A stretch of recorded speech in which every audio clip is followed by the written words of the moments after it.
विठाला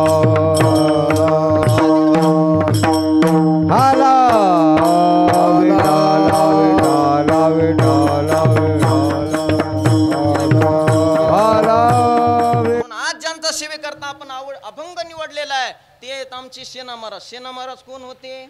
आम्ही वारीक वारीक आणि हजामती करू बारीक। म्हणून जगाच्या पाठीवर असा एकही समाज नाहीये मायबाप की त्या समाजामध्ये संत महात्मे जन्माला आलेले नाहीत असं नाही। प्रत्येक जातीमध्ये समाजामध्ये संत महात्मे जन्माला आले आणि त्या प्रत्येक संत महात्म्याने आपापल्या समाजाचा स्वाभिमान व्यक्त केलेला आहे। म्हणून आमच्या वारकरी संप्रदायामध्ये जातीला किंमत नाहीये माझा। तुका म्हणे नाही जाती सवे काम आणि ज्याचे मुखी नाम तोची धन्य, किंवा याता याती धर्म नाही विष्णुदासा आणि निर्णय येतो ऐसा वेदशास्त्री। आमच्या वारकरी संप्रदायामध्ये जातीला किंमत नाहीये मायबाप। आणि आमच्या वारकरी संप्रदायामध्ये आल्याच्या नंतर एखादा माणूस जर आमच्या वैष्णवाला टाळकऱ्याला मारकळ्याला जर जात विचारित असं तर त्याला कुंभीपाक नावाच्या नरकामध्ये पुऱ्या जशा तळल्या जातात मामा तसं गरम तेरामध्ये त्याला तळलं जाते। म्हणून आमच्या वारकरी संप्रदायामध्ये जातीला किंमत नाही महाराज। आणि एखादा माणूस जर येऊन आमच्या वारकरी संप्रदायामध्ये जात विचारित असं तर त्याला आमच्या रामेश्वर शास्त्रीचं प्रमाण आहे, वैष्णवाची याती वाणी जो आपण आणि भूमी तो पतन कुंभपाकी, म्हणून त्याला कुंभपाक नावाच्या नरकामध्ये पुऱ्या जशा तळल्या जातात तसं तळलं जाते। म्हणून आमच्या वारकरी संप्रदायामध्ये जातीला किंमत नाहीये मायबाप। आमच्या वारकरी संप्रदायामध्ये जातीला किंमत नाही। कुळशिळ मात अन भजे का त्वरित भावनायुक्त। मग या जगाच्या पाठीवर सगळ्यात मोठं भयानक जर पाप कोणतं असेल मायबाप ते म्हणजे वारकरी संप्रदायामध्ये आल्याच्या नंतर एखाद्या वैष्णवाला त्याची जात विचारणं सगळ्यात मोठं पाप आहे। आणि दुसरं पाप म्हणजे एखाद्या संत महात्म्याची निंदा करणं। संत महात्म्याची निंदा करणं ह्याच्यापेक्षा दुसरं पाप या जगामध्ये कोणतं नाहीये मायबाप। म्हणून कधी आपण कोण्या माणसाची निंदा केली नाही पाहिजे। आमचे संत कबीरदास महाराज सांगतात तर देवाची करा आणि स्तुती करायची असेल तर देवाची करा। अरे देवाची स्तुती केल्याच्या नंतर सुद्धा पुण्य लागत आहे आणि देवाची निंदा केल्याच्या नंतर सुद्धा पुण्य लागत असते। म्हणून तुम्हाला आम्हाला जर स्तुतीच करायची असेल तर देवाची करा, स्तुती अथवा निंदा करावी देवाची आणि कीर्ती मानवाची वर्णू नये। अरे माणूस स्तुती करायच्या सुद्धा लायकीचा नाही, माणूस निंदा करायच्या सुद्धा लायकीचा नाही, पण तुम्ही आम्ही निंदा केल्याशिवाय राहत नाहीत। आता कीर्तनात आम्ही इथं किती 2 तास जरी आरडून जरी सांगितलं तर बसलेले माणसं कीर्तन झाल्यावर निंदा केल्याशिवाय राहत नाहीत। म्हणून स्तुती जर करायची असेल तर देवाची करा आणि निंदा जर करायची असेल तर देवाची करा। म्हणून ज्या अर्थी लोक तुमची आमची निंदा करायले त्या अर्थी लोकनिंदेला कधी घाबरलं नाही पाहिजे महाराज। अरे 450 वर्ष आमचे छत्रपती शिवाजी महाराजांना जर लोकनिंदेला घाबरले असतं आज तुम्हाला आम्हाला कीर्तन सुद्धा करायला परवानगी राहिली नसती। कधी आपल्याला कोणाला तरी कीर्तन करण्यासाठी सुद्धा परवानगी मागावी लागली असती। हुजूर हम थोड़ा सा कीर्तन करना चाहते, आपकी परवानगी हो तो कर ले। म्हणून त्या छत्रपती शिवाजी महाराजाचे तुमच्या आमच्यावर किती उपकार आहेत उगं म्हटलं जात नाही महाराज। वैद्य ने हमें बीमार लिख दिया, अरे वैद्य ने हमें बीमार लिख दिया, रोग पूछा तो हिंदू धर्म से प्यार लिख दिया, शुक्र गुजार लेंगे उस वैद्य जी के जिसने दवा में छत्रपती शिवाजी महाराज का नाम लिख दिया। म्हणून लोकनिंदेला कधी घाबरलं नाही पाहिजे महाराज। लोक कोणाची निंदा करीत नसतात। ज्या अर्थी लोक निंदा करायला त्यांना तुमची आमची त्या दिवशी असं समजून चालायचं की कुठंतरी आपलं काम प्रगती पथावर चाललंय। अहो लोकायला कोणाविषयी बी बोलायला मामा वेळच नाही। लोक कोणाविषयी बी बोलतच नाहीत। ज्या झाडाला जास्त चांगले फळं आलेत त्या झाडाला लोक जास्त दगड मारत असतात। म्हणून ज्या दिवशी लोक तुमची आमची निंदा करायला सुरुवात केली त्या दिवशी असं समजायचं की कुठंतरी आपली काय व्हायली प्रगती व्हायली। म्हणून लोकनिंदेला कधी घाबरायचं नाही महाराज। अरे 750 वर्षापूर्वी आमचे ज्ञानोबा जर लोकनिंदेला घाबरले असते तर ज्ञानेश्वरी सारखा अलौकिक ग्रंथ तुम्हाला आम्हाला आज पाहायला मिळाला नसता। 450 वर्षापूर्वी आमचे जगद्गुरु तुकोबा जर लोकनिंदेला घाबरले असते तर का त्यासारखा ग्रंथ तुम्हाला आम्हाला आज पाहायला मिळाला नसता। म्हणून लोकनिंदेला कधी घाबरलं नाही पाहिजे महाराज। लोकनिंदेला कधी घाबरलं नाही पाहिजे महाराज। अहो एखाद्या गुरुनं जर आपल्या शिष्याकडे जर कपडे धुवायला दिले तो शिष्य आपल्या गुरुला साबण मागितल्याशिवाय राहत नाही। तेच जर कपडे आपण धोब्याकडे धुवायला दिले तर धोबी आपल्याला पैसे घेतल्याशिवाय राहत नाही। पण निंदक नावाचा माणूस असा आहे, अरे निंदक नावाचा माणूस आहे असा आहे की आपले पाप मिळाला नसता। 450 वर्षापूर्वी आमचे जगद्गुरु तुकोबा जर लोकनिंदेला घाबरले असते तर का त्यासारखा ग्रंथ तुम्हाला आम्हाला पाहायला मिळाला नसता। गात्यासारखा ग्रंथ तुम्हाला आम्हाला पाहायला मिळाला असता. म्हणून एखाद्या गुरुनं जर एखाद्या शिष्याकडे आपले कपडे धुवायला दिले तो शिष्य गुरुकडून साबण मागत असतो. तेच जर कपडे आपण एखाद्या धोब्याकडे धुवायला दिले तर ते धोबे आपल्याकडून कपडे धुवायचे पैसे मागत असतो. पण निंदक नावाचा माणूस असा आहे, अरे आपले पाप रूपी मिळालेले कपडे बिना पैसे घेता सुद्धा आपल्याला धुवून देत असतो. म्हणून त्याच्या एवढे तुमच्या आमच्या या जगात कोण उपकार करणार आहेत? त्याच्या एवढं तुमच्या आमच्या कोण उपकार करणार आहेत? म्हणून तर म्हटलं जातं महाराज, निंदकाचे घर असावे महाराज. असं नाही महाराज, निंदकाचे घर असावे परभणी जिल्ह्यात, असं बी नाही, निंदकाचे घर असावे शेजारी. म्हणून मोठाले माणसं कधीच लोक निंदेला घाबरत नसतात महाराज. अरे मोठाले माणसं रडत बसत नसतात, मोठाले माणसे लढत असतात. म्हणून लक्षात घ्या माय बाप, सब्र कर बंदे, मुसीबत के दिन टल जाएंगे, तेरे हंसी उड़ाने वालों के एक दिन चेहरे फिके पड जाएंगे. विठाला निंदेला कधी घाबरलं नाही पाहिजे महाराज. आमच्या वारकरी संप्रदायामध्ये जातीला किंमत नाही. जातवित गोत कुळशीळ मात अन भजे का त्वरित भावनायुक्त. मग तुमचा आमचा भावनायुक्त अंतकरणानं जर तुम्ही आम्ही देवाचं भजन केलं, भावनायुक्त अंतकरणानं जर तुम्ही आम्ही देवाचं भजन केलं तर जातीचा संबंध नाही माय बाप. देव फक्त भावाचा भुललेला आहे. भाव का भूका हूं मैं, भाव ही बस सार है, अन भाव से मुझको भजे तो भव से डेरा पार है. किंवा काही नलगे एक भावाची कारण अन तुका म्हणे आन विठोबाची. अरे कोण म्हणलं बोलवल्याच्या नंतर देव येत नसतो? अरे बोलवल्याच्या नंतर देव येत असतो, पण बोलवणारा आमच्या द्रौपदी मातेवणी पाहिजे. कोण म्हणलं महाराज आल्याच्या नंतर देव जेवत नसतो? अरे आल्याच्या नंतर देव जेवत असतो, पण जीव घालणार आमच्या संत आमच्या शिबरी मातेवणी पाहिजे. अरे जीव घालणार आमच्या संत नामदेव रायवानी पाहिजे. कोण म्हणलं महाराज आल्याच्या नंतर देव झोपत नसतो? अरे आल्याच्या नंतर देव झोपत असतो, पण झोपी घालणार आमच्या मीराबाईवणी पाहिजे. म्हणून देव भावाचा भुकेला आहे महाराज. म्हणून आमच्या वारकरी संप्रदायामध्ये जातीला किंमत नाहीये महाराज. मग आमचे सेना महाराज कोण होते? आमचे सेना महाराज नावी होते. थोडक्यात सेना महाराजाचं चरित्र पाहण्याचा विचार करतो. विठाला अरे 700 वर्षापूर्वीचा इतिहास असा सांगतो की मूळ सेना महाराज आमचे महाराष्ट्रातलेच, पण सेना महाराजाचे काही पूर्वज बांधवगडला जाऊन राहिले आणि पोटासाठी माणसाला कुठं का होईना पण जाऊन राहावं लागत असते हो. आता आपल्या गावातले काही लोक मुंबईला पुण्याला जाऊन राहतच असतात ना, कशासाठी? गावात पोट भरणं गेलं की माणूस कुठं तरी जातच असते. म्हणून तसे आमच्या सेना महाराजाचे काही पूर्वज बांधवगडला जाऊन राहिले, पण जावं लागत असते. 700 वर्षापूर्वी आमच्या सेना महाराजाचे पूर्वज सुद्धा बांधवगडला जाऊन राहिले. आमच्या सेना महाराजांच्या वडिलाचं नाव होतं देवीदास, आडनाव होतं वैद्य, सेना देवीदास वैद्य. सेना महाराजाच्या आईचं नाव होतं प्रेम कुंवरबाई आणि पत्नीचं नाव होतं सुंदरबाई. असा गोडसा सेना महाराजाचा परिवार होता. थोडक्यात मी तुम्हाला सेना महाराजाचा आणि ज्ञानोबारायचा प्रसंग सांगतो, म्हणजे तुमच्या लक्षात येईल की त्या दोघांचं प्रेम किती होतं. ज्ञानोबारायचे वडील विठ्ठलपंत कुलकर्णी आणि आमच्या सेना महाराजांचे वडील देवीदास महाराज, हे दोघ जण काशीमध्ये ज्या गुरुकडे शिकायला होते त्या गुरुचं नाव होतं रामानंद स्वामी.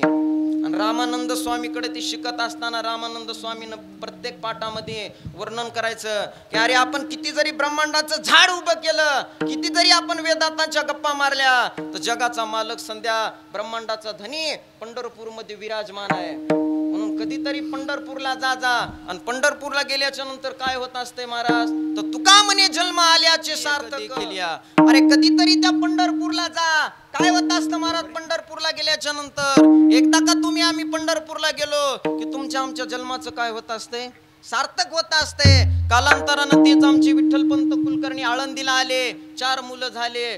सर्व प्रसंग तुम्हाला आम्हाला माहिती आहे. आणि आमचे देवीदास महाराज बांधवगडला परत आले आणि बांधवगडला गेल्याच्या नंतर उदयसिंह नावाचा राजा होता आणि त्या राजाच्या दरबारामध्ये हजामत करायची, पारंपरिक पद्धतीने हजामत करायचं काम आमच्या देवीदास महाराजाकडे आलं. एक दिवस देवीदास महाराज वयानं थकले आणि थकल्याच्या नंतर सेना महाराजाला जवळ बोलून घेतलं आणि देवीदास महाराज सेना महाराजाला सांगू लागले, सेना आता मी वयामानानं थकलोय, माझी एक इच्छा आहे, हे माझं काम आता इथून पुढे तू सांभाळावं.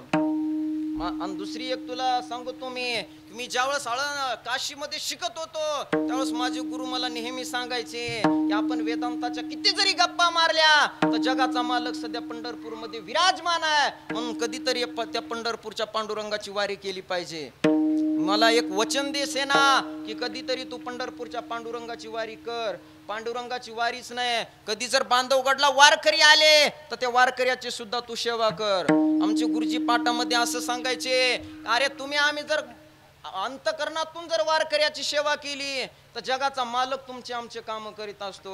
मला वचन दे. आणि आमच्या सेना महाराजांना देवीदास महाराजाला वचन दिलं आणि देवीदास महाराजांना जागेवर आपला प्राण सोडून दिला. देवीदास महाराजांना प्राण सोडल्याच्या नंतर पुन्हा सगळं काम आमच्या सेना महाराजावर पडलं. आणि रामसिंह नावाचा राजा होता आणि त्या राजाच्या दरबारामध्ये देवीदास महाराज पारंपरिक पद्धतीने हजामत सेवा करायचे. राजाला जन्मता कोड होती आणि उन्हात जर राजा आला तर त्याच्या शरीराचा असा दाह व्हायचा आणि राजा कोणावर बी चिडायचा. आणि त्या राजाच्या दरबारामध्ये आमच्या सेना महाराजाला सेवा झाली. आणि दुपार 12 वाजेपर्यंत आमच्या सेना महाराजांना काम धंदा करायचा आणि 12 वाजता ती धोकटी खुटीला अडकून ठेवायची. पुन्हा सेना महाराजांना त्या धोकटीला हात लावायचा नाही. आणि शास्त्र असं सांगतंय महाराज की फक्त 12 वाजेपर्यंतच धोकटी हे करावं आणि 12 वाजल्याच्या पुढे पुन्हा धोकटीला हात लावू नये. एके दिवशी वारकरी आले आणि सेना महाराजाचा नियम होता त्याची असा की आपल्या गावात जर वारकरी आले तर त्या वारकऱ्याची फ्री मध्ये हजामत करायची. त्या वारकऱ्याला घरी न्यायचं, जीव घालायचं आणि दक्षिणा देऊन त्या वारकऱ्याला वाट लावायचं. एके दिवशी दिंडी आमच्या सेना महाराजाच्या घरी आली आणि सेना महाराजांना सगळ्या वारकऱ्याची हजामत सुरू करायला सुरुवात केली. आणि इकडे राजाला सुद्धा हजामत करायची लहर आली. आणि राजानं एका सेवकाला सेना महाराजाच्या घरी पाठवलं. सेवक घरी आला आणि सुंदराबाईला म्हणू लागला, राजानं सेना महाराजाला लवकरात लवकर बोलवलंय. सुंदराबाईने सांगितलं की आमच्या घरी वारकरी आलेले आहेत आता आणि वारकऱ्याची सेवा झाल्याच्या नंतर मी तुम्हाला पाठवते. तो सेवक राजाच्या जवळ गेला आणि राजानं विचारलं, सेना महाराज आलेत का? त्यावेळेस त्या सेवकानं सांगितलं, अहो सरकार, मी त्याला जाऊन म्हणलं राजानं तुमची आठवण काढली. त्यावेळेस त्या सेना महाराजाच्या पत्नीनं सांगितलं की आमच्या घरी आता वारकरी आलेत आणि वारकऱ्याची सेवा झाल्याशिवाय आम्ही तुमच्या घरला येणार नाहीत. वारकऱ्याची सेवा हजामत झाल्याशिवाय मी राजवाड्यात येणार नाही. अहो आपल्या देखतच लहानाचा मोठा झाला सेना आणि आपल्याच विरोधात बोलायला. याला आगीत रॉकेल टाकणं म्हणतात मामा. याला काय म्हणतात दाजी? आगीत रॉकेल टाकणं. आणि समाजात असे बरेच माणसं असतात महाराज आगीत रॉकेल टाकणारे. पावलो पावली तुम्हाला आम्हाला हे माणसं दिसत असतात दाजी आगीमध्ये रॉकेल टाकणारे. अरे दुसऱ्याच्या दुःखात तुम्ही आम्ही आपलं सुख मानतो म्हणून तुम्ही आम्ही दुःखी आहेत. दुसऱ्याच्या दुःखात तुम्ही आम्ही आपलं सुख मानतात त्याच्यामुळे तुम्ही आम्ही दुःखी आहेत. आणि आमचे संत महात्मे दुसऱ्याच्या सुखात आपलं सुख मानतात त्याच्यामुळे संत महात्मे आपले सुखी असतात. म्हणून कधीतरी दुसऱ्याच्या दुःखात तुम्ही आम्ही आपलं दुःख मानायला शिका. अरे ज्या दिवशी तुम्ही आम्ही सुद्धा दुसऱ्याच्या दुःखात आपलं दुःख मानायला शिकता त्या दिवशी तुम्ही आम्ही सुखी झाल्याशिवाय राहणार नाहीत. म्हणून मी प्रत्येक कीर्तनात सांगत असतो अण्णा, अरे प्रत्येक कीर्तनात सांगत असतो मी की एखाद्या माणसाचं जर तुमच्या आमच्याच्यानं चांगलं होत नसेल ना नका करू. अरे एखाद्या माणसाचं जर तुमच्या आमच्याच्यानं चांगलं होत नसेल ना नका करू, पण कधीच कोणाचं वाईट करू नका. त्या दिवशी आपलं चांगलं झाल्याशिवाय राहणार नाही. हेच प्रसंग आमच्या सेना महाराजाच्या जीवनामध्ये घडला. त्या सेवकानं राजाला सांगितलं, राजे सरकार, अहो सेना तुमची गोष्ट मानायला तयार नाही, तुमचा आदेश मान्य करायला तयार नाही. आणि राजाला राग आला आणि राजानं असा आदेश दिला की जा त्या सेनेला बांधून घेऊन या आणि आपल्या घरी आणून सेनाला फाशी द्या. जगाच्या मालकानं वाक्य ऐकले मायबाप आणि जगाच्या मालकाचं अंतकरण भरून आलं आणि जगाच्या मालकानं विचार केला, अरे काय माझ्या सेनाचा अपराध आहे? वारकऱ्याची हजामत केली म्हणून एवढी मोठी शिक्षा असती का आमच्या सेनाला? जगाच्या मालकानं विटेवरून खाली उडी मारली आणि जगाचा मालक सेना महाराजाच्या रूपात पळत पळत पळत पळत राजाच्या जवळ आला. राजे सरकार माफ करा मला, थोडासा उशीर झाला मला यायला, मला थोडस माफ करा. अहो वारकरी माझ्या घरी आलते म्हणून थोडासा मला उशीर झाला. राजानं सुद्धा सेना महाराजाला माफ केलं आणि सेना महाराजाला सांगितलं, सेना आता तू काय कर, माझी हजामत कर. आणि जगाचा मालक आमच्या सेना महाराजाच्या रूपामध्ये येऊन आमच्या त्या राजाची हजामत करायला बसला. जगाचा मालक सेना महाराजाच्या रूपामध्ये राजाची हजामत करायला बसला. वाटीमध्ये पाणी घेतलं, ते पाणी चंद्रभागेचं पाणी होतं मामा. जसं त्या राजानं वाटीमध्ये बघायचं तसं राजाला पाणी दिसायचंच नाही. राजाला काय दिसत होतं दाजी? पाण्यामध्ये जगाचा मालक राजाला दिसत होता. आणि राजानं पुन्हा पाठीमागं बघायचं, जसं राजा पाठीमागं बघन तसं राजाला सेना दिसायचा. राजानं पुन्हा वाटीत बघायचं, पुन्हा राजाला जगाचा मालक दिसायचा आणि पाठीमागं बघितलं तर सेना बघायचा. सेना दिसायचा. राजाला सुद्धा कळणं गेलं अरे काय चमत्कार व्हायलाय. आणि सगळी हजामत झाल्याच्या नंतर जगाच्या मालकानं राजाला हात जोडे, सरकार अहो कुठं काय राहिलं असेल तर बघा म्हणली, जरा कमी जास्त राहिलं असेल. आणि आरसा राजाकडे दिला. राजानं आरसा घेतला आणि त्या आरशामध्ये राजा आपलं तोंड बघू लागला. पण त्या आरशामध्ये राजाला काय दिसू लागलं, मुख पाहता दर्पणी आणि त्यात दिसे चक्रपाणी. राजाला आरशामध्ये आपलं तोंड दिसत न गेलं दाजी, त्याच्यामध्ये काय दिसू लागलं, चक्रपाणी. जगाचा मालक आरशामध्ये दिसू लागला. आणि सेना महाराजांना सांगितलं, राजे जरासा टाइम आहे म्हणले, तुम्ही झोपा, मी तुमची थोडी हजामत करतो. तुमची काय करतो, हजामत करतो. आणि जगाच्या मालकानं त्या राजाची हजामत करायला सुरुवात केला. जसं जगाच्या मालकानं आपला हात राजाला लावला, राजाच्या शरीराला जगाच्या मालकाचा हात जसा स्पर्श केला, तसं राजाला जी कोड होती जन्मतास ती कोड नाहीशी झाली. राजाची कांती अशी सोन्यावणी चमकायला लागली. राजा खुश झाला. राजानं सेनाला जवळ बोलून घेतलं आणि राजानं सेनाला सांगितलं, अरे सेना आतापर्यंत मी बक्कळ उपाय करून बघितले, पण कधी माझ्या शरीराचा दाह कमी झाला नाही, कधी माझा रोग कमी झाला नाही. पण तू या हातामध्ये काय जादू आहे, अरे काय केलंस तू हे, आणि माझी सगळी कांती चमकायला लागली. मी तुझ्या खुश झालो. सेना सांग तुला काय पाहिजे, सांग तुला काय पाहिजे. त्यावेळेस सेना महाराजांना हात जोडे, मालक मला तुमच्याकडून कशाची अपेक्षा नाही. राजा खुश झाला आणि राजानं 2 मोठी वंजळी असं सोन्याच्या मोहरा घेतल्या आणि सेना महाराजाच्या धोपटीमध्ये टाकल्या. ज्यावेळेस राजानं 2 मोठी सेना मोहरा राजाच्या धोपटीमध्ये टाकल्या, जगाच्या मालकानं धोपटी बांधली आणि सेना महाराजाच्या घरी नेऊन आड केली आणि जगाचा मालक तिथून अदृश्य झाला. 11:30 वाजले आणि 11:30 वाजल्याच्या नंतर सुंदराबाईनं खऱ्या सेना महाराजाला सांगितलं, मालक अहो राजाचे काही सेवक आपल्या घरी आलते आणि त्या सेवकांना असं सांगितलं की राजानं सेना महाराजाची आठवण केली. अगं तुम्हाला सांगाव का नाही मग राजाचे सेवक आलते म्हणून, आधीच राजा गरम डोसक्याचा आहे, आता मला कोणती शिक्षा देताय की. म्हणून सेना महाराजानं धोपटी घेतली आणि पळत पळत पळत पळत सेना महाराज राजाच्या दरबारात गेले. राजाच्या पायावर साष्टांग दंडवत घातलं सेना महाराजानं आणि सेना महाराज म्हणू लागले, मालक माझ्याकडून लय मोठी चूक झाली, आमच्या घरी वारकरी आलते आणि वारकऱ्याची सेवा मी करू लागलो, माझ्याकडून काय झालं, लय मोठी चूक झाली. आणि त्यावेळेस राजा सेना महाराजाला सांगू लागला, सेना अरे असं येड्यावणी काऊन करायलास, तू सकाळच माझ्या घरी येऊन गेलास, माझी हजामत करून गेलास आणि आता काय सांगायलास. त्यावेळेस सेना महाराज सांगू लागले, मालक अशी गरीबाची चेष्टा करू नका गडे, अशी गरीबाची चेष्टा करू नका, मी सकाळी आलो नव्हतो. आणि राजानं सांगितलं, अरे सेना मी तुला खुश होऊन 2 वंजळी काय दिल्यात, सोन्याच्या मोहरा दिल्यात, बघ तू या धोपटीमध्ये. आणि आमच्या खऱ्या सेना महाराजानं धोपटी उघडली आता त्या धोपटीमध्ये 2 मोहरा सोन्याच्या काय होत्या, 2 वंजळी मोहऱ्या सोन्याच्या मोहरा होत्या. आणि त्या मोहऱ्यामधून जगाचा मालक प्रगट झाला आणि सेना महाराजाला सांगू लागला, सेना तू वारकऱ्याची सेवा करू लागलास, त्याच्यामुळे तुझ्या रूपात मी आलो आणि या राजाची मी हजामत घरी कामे न सांगता करी.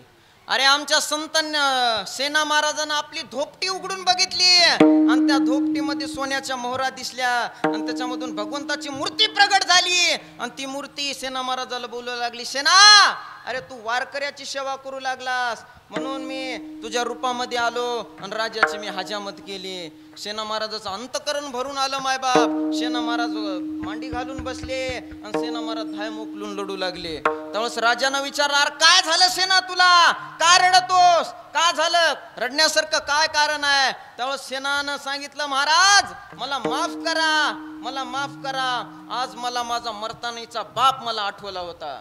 ज्यावेळेस माझा बाप शेवटच्या घटका मोजत होता त्यावेळेस माझ्या बापानं मला सांगितलं होतं, सेना अरे कधी आपल्या गावाला जर वारकरी आले तर त्या वारकऱ्याची सेवा करायला तू चुकू नको.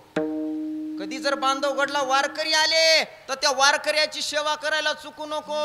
अरे वारकऱ्याची जर आपण सेवा केली तर जगाचा मालक आपले काम करीत असते. म्हणून मालक तुमच्या पायाची शपथ घेऊन सांगतो, अहो पांडुरंगाची शपथ घेऊन सांगतो मालक, सकाळ मी तुमची हजामत करायला आलोच नव्हतो, सकाळ मी तुमची हजामत करायला आलोच नव्हतो.